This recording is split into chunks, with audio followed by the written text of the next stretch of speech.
what's up? Welcome back to the channel. Today we are going to be talking about some mistakes newcomers make when they come to Canada. If you don't want to make these kinds of mistakes, make sure you watch this video till the end. If you haven't subscribed to our channel, now is a good time to do so. Please do well and hit that subscribe button. Leave your comments. If you have suggestions for videos you'd like to see on the channel, please drop it down below. If you like the video, hit the like button. Let's get right into the video. Well, the first mistake I feel like a lot of people make, that I also made, was converting when you come to Canada, especially if you're from a country like Nigeria where the exchange difference is a lot. You'll be doing yourself a disservice if you convert everything, because it's just going to mess you up, it's going to mess up your mind. The exchange difference is so much, and if you keep converting, you just realize that you don't want to buy anything, you don't want to spend your money. So best bet is not to convert. It's not like it's so expensive, it's just the exchange difference that is making you look like, you know, it's a lot of money. And it takes some getting used to. I mean, you're just coming from one country, you want to see how much you're spending compared to your local currency. It's not a good idea. It just look like you're spending some ridiculous amount of money. Like $10 will look like 4,000, 5,000 euros. Yeah. So, yeah. Just don't convert. After a while, you guys do. But number one, stop converting currency. Just spend the dollars. Spend the dollars, exactly. Okay, so the next point is not filing your taxes immediately you land. Do you want to take this? Because I have personal experience with this. Yes. So because the tax filing month in Canada is April, right? So you have to file your taxes like end of April is the last time that you need to be able to file your taxes, or last time that you file your taxes. So because I landed in April, I didn't see the need to file anything, even though I was advised to file zero. Yep. So the problem now with that is when you are about to apply for citizenship, you need to have filed 3 taxes to show that you've lived there for 3 years, right?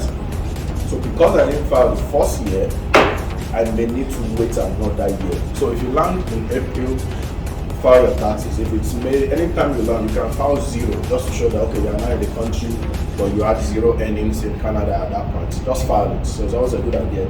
When you land, find out what's going on.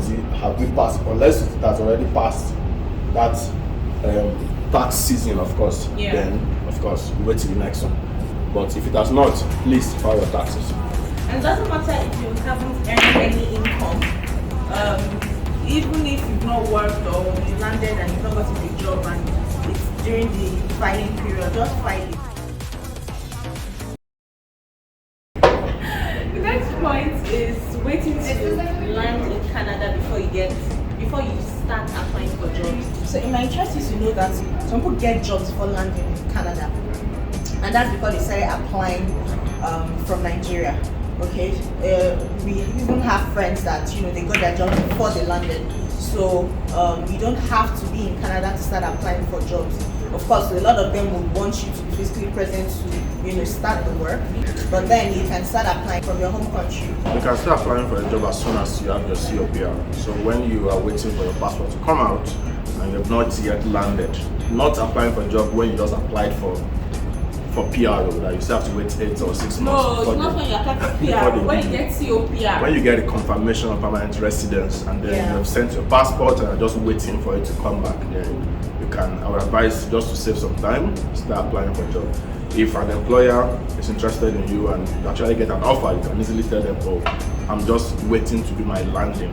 Yeah. Any reasonable employer will be able to wait a few weeks for you to resume work. They are usually flexible like that, so please, as soon as you get your COPR, start applying. The next thing is not doing enough research about the province you're going to land. Now, I kind of feel like a lot of people think that the only places in Canada are Alberta and Ontario. Now, in Alberta, they think it's only Edmonton and Calgary, and in Ontario, they think it's only Toronto. Then loads of other provinces. There's Newfoundland, there's British Columbia, there's Nova Scotia, there's and really cheap areas. Exactly, there's New Brunswick. So all you need to do is just do a Google search. Provinces in Canada. Also, like a good point, if you actually move to a province like Manitoba, so Manitoba allows you to sponsor your family members. Exactly. So you can move to Manitoba. If you're living in Manitoba, you can actually sponsor your siblings to come to Canada on the provincial route. Most other provinces don't let you do that. You have to go through some other longer process, but Manitoba allows you to do that. So that's a good point. So do your research. You know about all the provinces. Don't just say because my friends live there, I'm going there for my family. Fair enough, yes, you have friends and it will make settling better, but you may be spending more even though your friend is there, just because that province is an expensive place to live. Exactly. So even though a lot of people feel like they need to land where their friends or family are, it's also important to know if that city is right for you. Your friend and family may be a single person and you have a family, or you might be looking for a cheaper province to live or a cheaper city to live, and your friend is indifferent. So do your own research, know what is good for you, know what province is good for you, know what city in the province is good for you. So the next thing is something somebody has actually told me about this before. A friend of mine has actually asked me that before you land a job in Canada, you must go to school. So you don't necessarily, I mean, yes, some people, like I know a lot of people that land in Ontario, and because there was a student grant, a lot of them went to school. But that's free, that's practically free, right? So why not? If you get the opportunity, but it's not a must have. You don't absolutely have to go to school before landing a job. That doesn't mean if you want to school, you shouldn't go to school. Of course, as a permanent resident, you are going to pay local student tuition instead of international fee. But don't do it just because you want to get a job. Most people coming to Canada from Nigeria are going to be properly educated. You can if you want. Don't let them scare you. You can if you want to. If you want to go back to school, that's on you. But it's not a prerequisite that for you to get a job, you have to go back to school. It's not compulsory. Next point I want to talk about is not being open-minded. You're coming to a whole different system. Like, I can assure you that everything is different here. So you can't afford to be closed-minded. You have to be open-minded about everything, especially career options. You might need to change careers. You might need to adjust to a lot of the financial system here. A lot of things are different. So basically, you have to be open-minded. And also, not even like career-wise, I guess this segues into the next point of when you land. Okay, so for someone that's fine, you apply for a job before you land, you didn't get a job, and waiting for a white-collar job. Exactly. Sometimes you may need to start with a survival job. This is not like a must. It's not like everybody that's coming to Canada needs to start from that level. But you are the one that knows what's in your pocket. You are the one that knows what you are bringing to Canada. So sometimes, start small. Start with a blue-collar job. The bills don't care whether your job is white or blue-collar. It must be paid. As long as you are working, you are able to sort your bills. Yeah. And if you don't want to start spending the hard-earned naira, that when you divide it by whatever the current exchange rate is now, the money is practically useless. So be flexible enough to want to start something small. From there, almost everybody I know that started like that. Not even almost everybody I know that started something small. Eventually got something better. The next point I want to talk about is don't be scared of the credit system. So don't be scared of the credit system.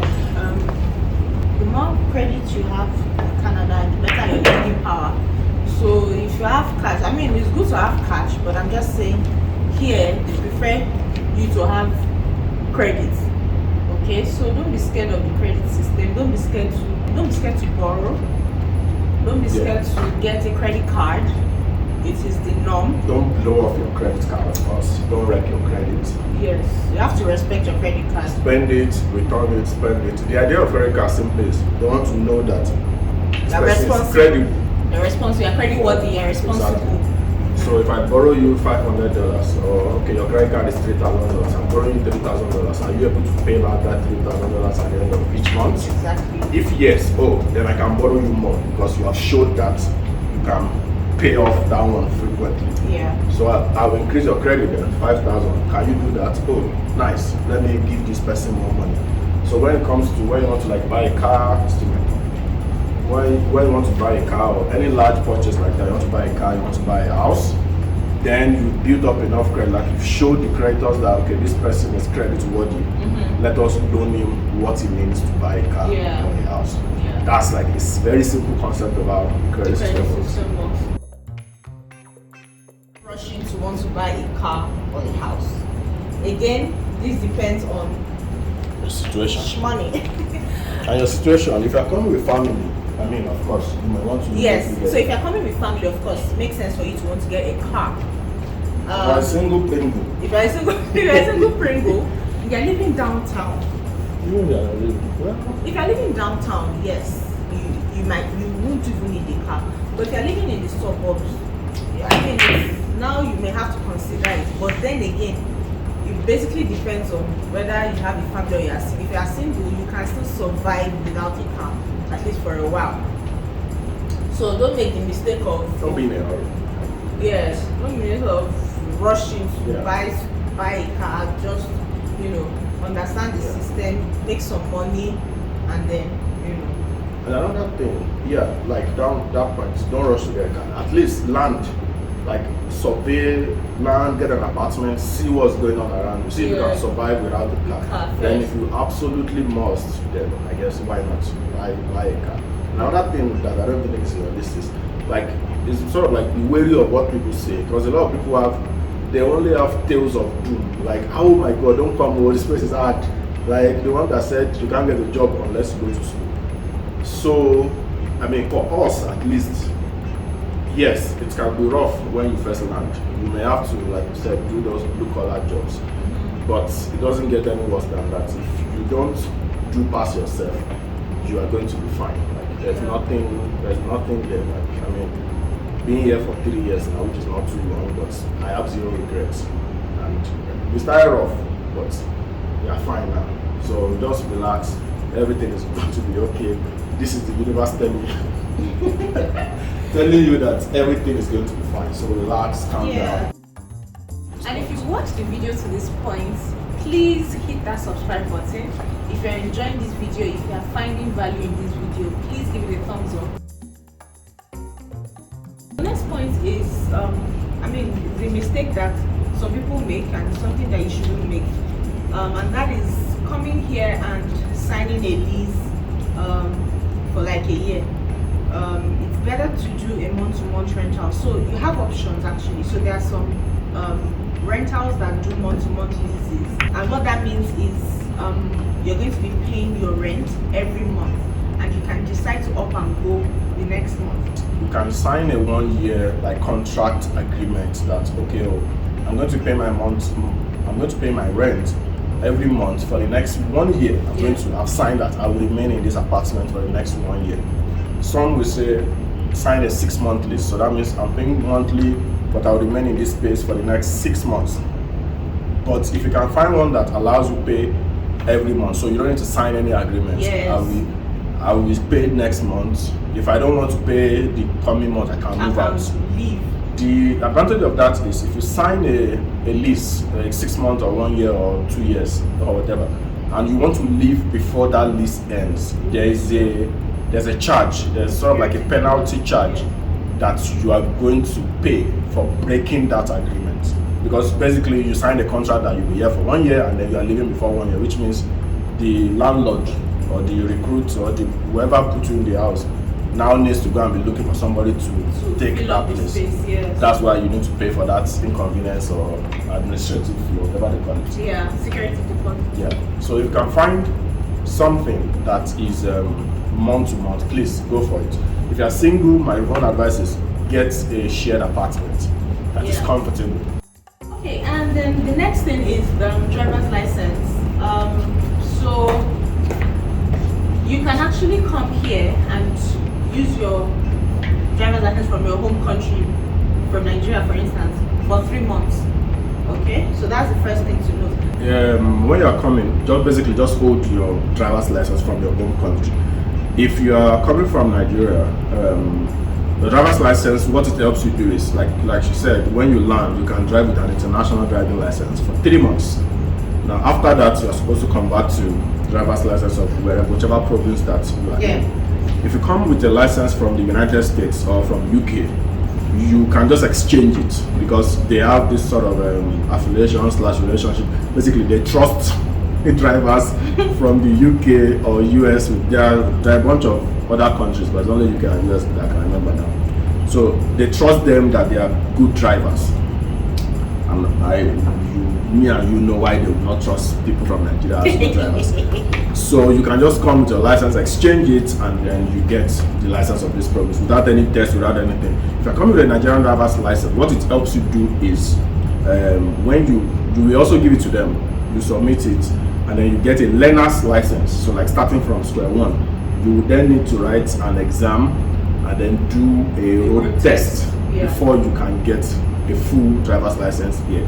If you do not come with a Nigerian driver's license, the downside of that is you will, when you do your learner's, when you do the exam, you have to wait a year. Exactly. You wait 1 whole year before you can do the road test, because you're supposed to use that 1 year to actually learn how to drive and do all that. Exactly. And you come and do the road test before you get the full license.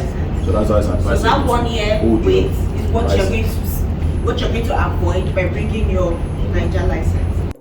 And finally, the last point newcomers make is chasing perfection, not wanting to make mistakes. Okay?